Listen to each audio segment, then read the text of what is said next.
Nellore corporation వేదికగా మాజీ మంత్రి అనిల్ కుమార్ యాదవ్ పై ఇన్ఛార్జ్ మేయర్ రూప్ కుమార్ యాదవ్ ఘాటైన విమర్శలు చేశారు.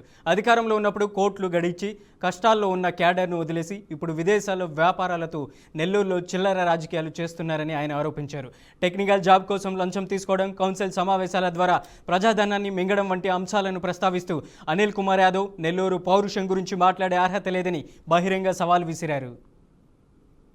నగరపాలక సంస్థలో ఒక ఉన్నతాధికారి తన కుమారుడు ఇక్కడ వర్క్ ఇన్స్పెక్టర్గా పనిచేస్తాడు.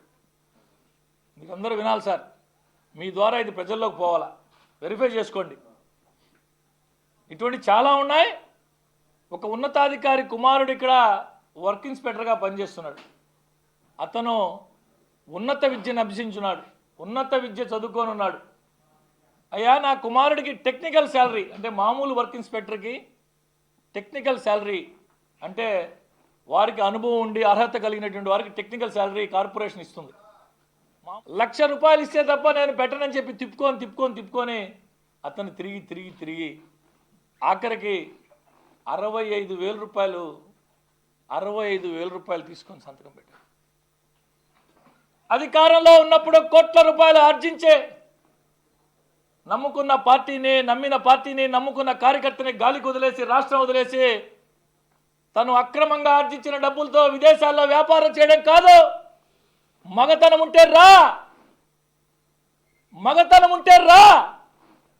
రాజకీయం చేద్దాం. మగతనం ఉంటే రా.